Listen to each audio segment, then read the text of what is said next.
Should know better. You know, everybody involved should know better. And again, it seems like you brought LeBron in, and now you're making these moves that, you know, you risk alienating the guy. You know, and that's, I just don't understand if you're going to bring him in. 4-year commitment. And I mean, the guy committed for 4 years. He could have did a one and done like he'd done with Cleveland for so many years. And Miami. He decided to go for the long term. You know, let's we owe it to the guy. Right? We owe it to that guy. You know, he wants to finish his career in LA. Right. I mean, why would you sit here and be concerned about the optics? The guy committed to you. Let's commit to him. You know, we want to try to get this guy a championship, get our team a championship. Obviously, those two goals align with one another. So why not do the best thing for both parties involved and get it done?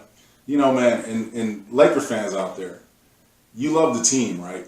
And these people that are having a hard time, even now, embracing LeBron.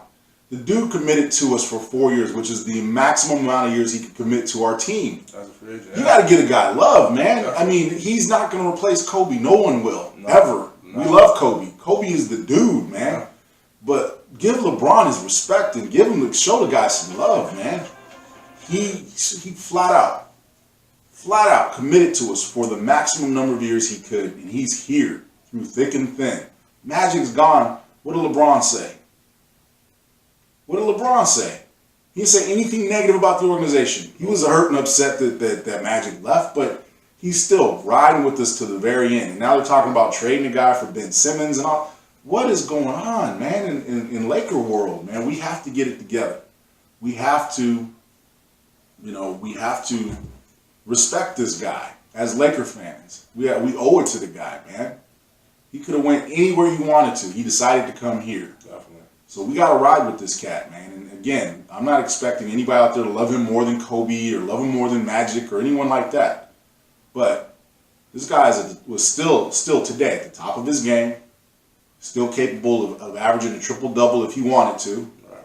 And he's the face of our franchise. He is the face of our franchise. Yeah, he's the one positive thing that we have going right now. The one.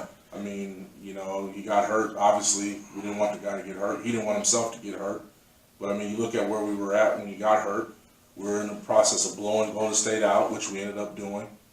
And he was out and went downhill from there. Does anybody out there not think that if LeBron would have stayed healthy, we'd be playing Golden State right now in the Western Conference Finals? It's hard to argue that point. And again, I get it. Injuries happen, we could speculate as much as you want, but the reality of it is we're not in the playoffs. We're at home, just like Portland's getting ready to be in a couple of games, watching the finals, watching the rest of the playoffs, whatever. But if LeBron would have stayed healthy, man, we were starting to figure it out, and maybe things would be a lot different this offseason. Maybe we'd be talking about which one of these top free agents we're going to get, as opposed to will anybody come play with LeBron? We have our pick or our choice. But going forward, we have to support this guy. If you have LeBron and Kawhi Leonard on your team, and you could figure out a way to package that number 4 pick with someone, whether I don't know what Brandon Ingram's value is with his health situation. I hope he gets healthy as soon as possible. I want to see him hooping it up next year. Don't know that I want to see him in a Laker uniform next year, though. And if it takes him the number 4 pick to bring in a guy that can help us get to that next level, it's been real, B.I. Yeah, thanks for coming. Yeah, man. Thanks for everything you did for us, but we got to keep it help, man. Definitely. I mean, going back to your point before, you're looking at this Milwaukee team, and I mean, they're an absolute buzzsaw. And, for what Kawhi Leonard did all season, if you're Kawhi Leonard, you have to be sitting here thinking to yourself, okay, I can either re-sign with Toronto, and if OG Anunoby coming back next year is going to put us over the hump, which I don't think it will, you're taking a huge risk in re-signing with Toronto for 4, possibly 5 years if you're going to do the max. And you're going to sit here and be like, man, I really had an opportunity to go play somewhere else where I could possibly beat these guys. Now, where would you say he can go that would give him the best chance? It'd have to be the Lakers. You go into the Clippers, that's a worse team than Toronto. Why would you leave Toronto to go play with the Clippers when they have no All-Stars? They traded away Tobias Harris, who was a borderline All-Star. Yeah. You're going to lose cap space, so you have to re-sign Lou Williams. That's going to eat into your cap space. And I don't think he's taking a haircut this time. No, not this time. I mean, the guy's won his, 8th, 9th, 6th man of the year? Hey. The moves that we made as far as letting Lou go ended up netting us LeBron James, so I can't be mad at that. But boy, I wish we had Lou Williams this year. Absolutely, no question. No question about that. So he's not taking a haircut this year, folks. Jerry. Yeah. Walmart, break out that checkbook. So, and that's another thing. So I hate to go off on a tangent, but I'm so sick and tired of these networks talking about how rich Jim Dolan is, how rich Steve Ballmer is. This is a capped league. It does not matter how much money the owner has. You can spend only so much money before you go into the luxury tax. And if you're talking about luxury tax, everybody knows the Lakers are going to go into luxury tax to make the team better. That's what it is, man. We always pay luxury tax. Always. We paid luxury tax for as long as I can remember. The last few years we've been under the cap, but the Lakers, you mean to tell me, aren't willing to go into luxury tax to get a Kawhi or to sign our own players? It's absurd. It's absolutely absurd. So this whole notion of, these guys have deeper pockets, again, this is a capped league. Everybody has the opportunity to go over the salary cap to bring players in. No one knows that better than Laker fans, that we will definitely go over the cap to bring players in. So that's not an issue. Second most valuable NBA team, NBA franchise, Los Angeles Lakers. I'd say we have the best local TV contract. Absolutely. Shout out to Spectrum. Shout out formerly Time Warner. $3 billion. $3 billion. $3 billion. Yeah. We've got money. And like you said, no one's getting paid under the table. It's a cap league. So, you don't go to the highest bidder. The max here is the same as the max on the other side of the country. Right. Doesn't matter. Right. Unless it's the team you're playing for. But at the end of the day, bottom line is everybody has the same money. We're playing with the same money. And historically, we've been the biggest spenders, amongst the biggest spenders in the league, and it's not a problem to go over the tax because we're usually competing for championships. And, we've been down the last 6 years. But, we had a 12-year gap from 88 to 2000, and then what happened in the 2000s? Yeah, 5 chips. 5 chips. So, anyway, hey, man, we can go on and on and on, and I think that, next video maybe we talk more about, you get more into, the draft and players that are out there, but really from my perspective, it's an asset that we're looking to move. I don't care if Zion Williamson is available at the 4 pick. We got to move him and get somebody that's going to come in and contribute today. Not a guy that's got high potential and has all, No, man. Andrew Wiggins had high potential. How's he doing as a number 1 pick? Yeah. He's a good player, but Kevin Love helped Bron get a championship, a ring. Yeah, established player. Yeah. So, and I'm pretty sure that the guy we get be a little bit better player than Kevin Love. I agree.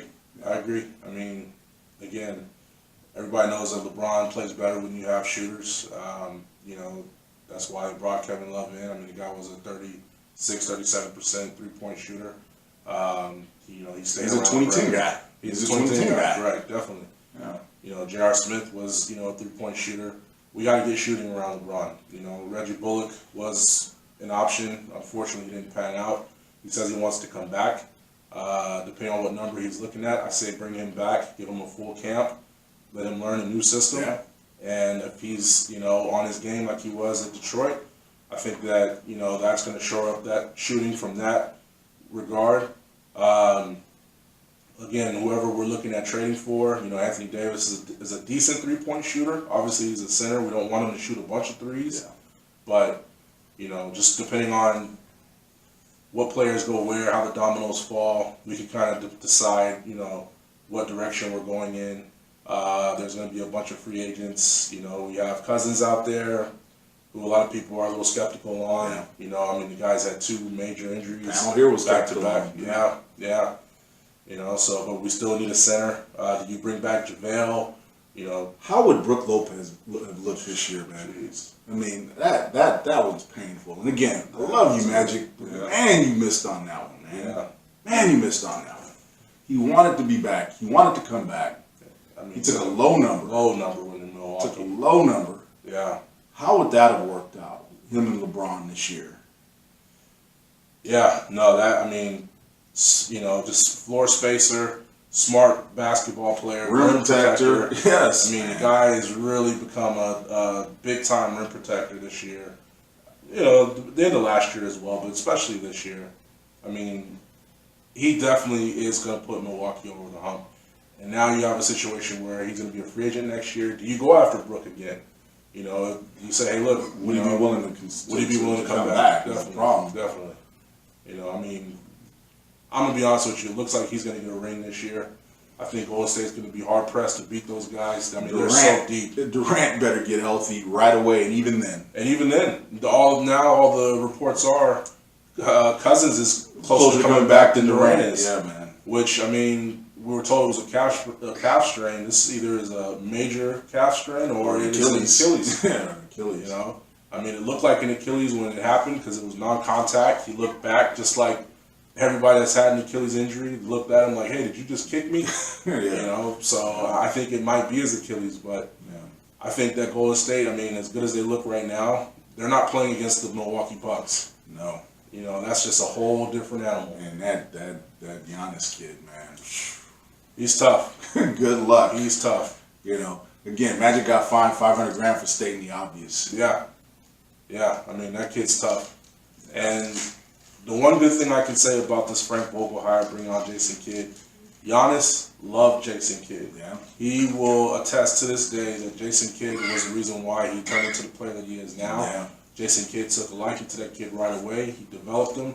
He put him in a situation where he told him, this is what you need to do to improve your game. Yeah. Giannis took that advice, and now look at him. The guy's going to be, he's most likely He's MVP. He has to be MVP. Especially what he's doing. I know they said that's a regular season award, but what he's doing now, he has to get that. They had the best record in the regular season. And he was the best player on the best team. 2 more years, he's a free agent. Yeah. And that's another thing they're saying, that this is why Jason Kidd's there. He's planting the seed to say, hey, Giannis, you got your ring. Come on out to LA, man. You know he's going to be the coach in 2 years, 3 years at the very most. Jason Kidd's going to take over. He and Giannis have that relationship. I would love to see Giannis Antetokounmpo in LA in 3 years. Man, that kid, man, is he's special. Man. Yeah, no, he's something else. And if he develops that jump shot, which we all think he will, he's unguardable. Look at his game, how it's evolved just in the last couple of seasons. You know, and hey, man, hopefully LeBron is in Kawhi's ear. Yeah. Imagine that. Yeah. I mean, and again, as Laker fans, we can dream big. You know why? Because we do big things. There you go. So I don't think folks in Oklahoma can say things like that. And yeah, you have whatever his name is, George or whatever his name is. I don't know. But any event, man, we can dream big, man, because we do big things. And LeBron James still has a lot of influence around the league, whether you like it or not.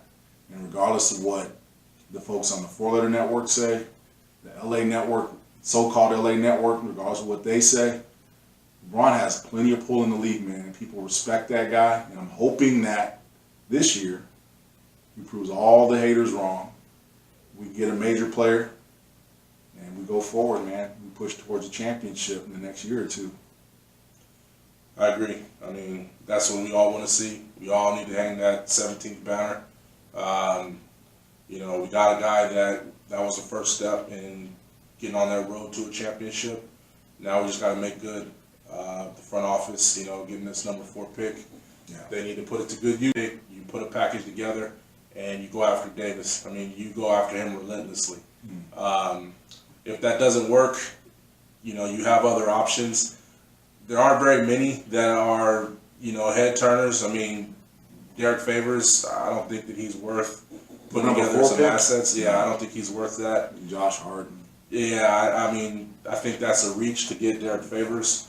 Kyle Lowry, I mean, the guy disappears in the playoffs. Let's just call it what it is. He had a good game 1 Game 2, he kind of regressed back to his normal self. Yeah. He's a good regular season player, but Bradley Beal makes way too much money, man. Bradley Beal, to me, $25 million a year, man. I know he makes a lot of money, but you got to look at the guy's numbers. He came off of a career year. The guy is a 2-time All-Star. He's a good defender. He's athletic enough. He's a good shooter. LeBron likes the guy. It's hard for me to say if we can't get Davis, if for whatever reason Anthony Davis deal doesn't happen, I think that Bradley Beal is the next best option because the guy. Now again, depending on what Washington wants for him, Washington is in a situation where they're in salary cap purgatory. You know, they got rid of Kelly Oubre because they couldn't pay him. Yeah. They're paying Otto Porter ridiculous amount of money. They're paying John Wall, an even more ridiculous amount of money. They're in a situation where they can't improve their team. They got rid of Ernie Grunfeld, who was there forever. Yeah. You know, they're looking for a new front office guy. Yeah. They're going to be in a situation where, look, they're going to have to tear that team down. Bradley Beal is the one tradable asset that they have. If they're going to build for the future, I think that he might come at a decent package for us, where we have to give up that number 4 pick and maybe Ingram. I think that would do it. But that's still only like $12 million a year in salary. So we'd be taking on $13 million a year in salary, basically. Right. I mean, you're looking at, and again, that Ingram, that $20 million cap hit after this season. You know, we're going to have to make that decision if he's worth it or not. The problem is that blood clot. A lot of teams are going to, be a little skeptical and want to bring him on. Yeah, a lot of careers have been ended for that, but due to blood clots. Exactly, and unfortunately, we have to make that decision. Yeah, and I think that if anybody is willing to take Brandon Ingram, it's going to be a risk on their part, but we need to improve the team. And what other options are there out there? Again, we talked about Lowry, we talked about Favors. You have a bunch of guys on teams that are mid-level guys that I don't think improve us enough to where, even the Bradley Beal trade, if we do go after that guy, we're still going to have to bring in other players. Yeah. And what you're saying makes sense. He's going to eat up a lot of that cap space. But where else are you going to get a player of that caliber that you can bring in right away? We talked about this before. The kid in Orlando, Aaron Gordon. That's a guy with my Aaron Gordon would be a good addition to the team. I definitely think that, he could play. With mine. Very versatile guy. He's a Bay Area guy himself as well. Mm-hmm. The only problem with Aaron Gordon is I don't know if he's on his second contract. He's on his second contract. Okay. He's making about 18 or something like about that? 17, 18 million. Okay. But you bring in Aaron Gordon. Where do you play him? Is he a center? Is he your power forward? Do you move LeBron back over to the 3? Do you Positionless basketball. I'd probably play him at the 5 against most lineups. Is he undersized to play the 5? Yeah, but so is Draymond Green. So is that would be our version of the so-called death lineup. But you'd have the versatility of a guy. He could hit the 3. He's crazy athletic. Yeah. And for years I've been saying we need an athletic freak on our team. We've had those guys in the past. We have them now. LeBron's still crazy athletic, but a guy like that can jump out of the gym, that can face up bigs and just blow past them. Yeah. Rebounds. A guy like that, man, would be a huge boost for the squad. And his number is not going to put you in a position where you can't get that top tier free agent this year. Yeah. So you pair him with, whether it's, again, I don't know if Durant, I know in the previous video I said Durant was my guy. If he popped his Achilles, man, hey, we got to move on. And I would not be mad. I would not consider Kawhi Leonard a consolation prize by any stretch. Not at all. If you can get Kawhi or Kyrie, even if he's willing to and apparently there's reports out there that he's willing to play with LeBron again. He's recognizing just how much easier he made life. Mm-hmm. Love to have Kyrie. Got to wash all that Celtic taint off of him, but would love to have Kyrie. I find it funny, by the way, not to go off on a tangent. I know we're going to wrap up, but every time they want to ask someone about a Lakers perspective or something, they go to Bill Simmons. Yeah, the guy who hates the Lakers. Why would anybody ask Bill Simmons anything? It's like asking the Hatfields to tell me about what do you think about the McCoys. Yeah. You know what I mean? Like, I'm going to ask a Raider fan to tell me about the Chiefs. Why? It's just ignorant, man. I don't understand it. But anyway, all indications are that Kyrie would be willing and is considering coming to LA. Love to have him, man. Yeah. Would not be mad if he came. Yeah. Clay's not going anywhere. No. Clay's not leaving. Golden State would be foolish to not resign Clay. I don't see that happening at all. Chris Middleton, I don't think is going to leave Milwaukee. No. I know Jimmy Butler's out there, and we've talked about him. And Jimmy, like I said, Tom Thibodeau, man. Yeah, he's a risk. He's a huge risk. We don't need any more guys that are at risk of getting injured and finishing the season in suits and ties and skinny jeans or anything. We don't need any of those. We need guys to finish the season in their uniform on the court, or celebrating the bench guys, in garbage time because we just won a championship. You know what I mean? Definitely. So, but point being is, even guys that are lower tier. You mentioned Tobias Harris, another free agent. One of these guys, man, if we can get them to pair with like an Aaron Gordon with LeBron, now we're talking about something special, I think, man. So. Yeah, I mean, there's several options. You got your J.J. Redick, talking about shooters. He's going to be available. He's a free next agent. year. Yeah, he's a free agent. Depending on what his number is, we should take a look at him. Yeah. The other guy from Orlando, the center, Vucevic. Yeah, Vucevic. He's going to be available. I mean, he can hit the three. These are options that we could look at that aren't going to cost us the draft pick. Do we go that route? And then if that's the case, do we keep that draft pick and then try to package them with, future pick or, Mo Wagner or something like that and try to move him for a utility guy? Do we try to go get a Trevor Ariza caliber player? See, I don't. Well, a caliber player, not Trevor Ariza himself, but just someone along that line. As a 3-and-D type, right, like a Mba Mute or something like that. Yeah. So, those are all options that we have. Again, we want to make sure that we check every possible option. Whoever we do decide to bring in, is this going to be enough to put us over the top? Right. those are all questions that need to be answered and need to be answered relatively quickly. Yeah. The draft is going to be on June 20th. Then free agency follows a couple weeks after that. So if we're going to move this pick, we got to get that package together, start getting on the phone as soon as possible. While it's an asset. Start making deals, definitely. All right, guys, that's it for us today. Thank you guys for joining us. Again, hit the like button, hit the subscribe button, tell your friends, tell your family, tell everybody. Come on over to Lakeside View. You want to hear the real Laker news. And see you next time. Thanks, Kurt, for coming by. Thanks, bro. Appreciate it. All right.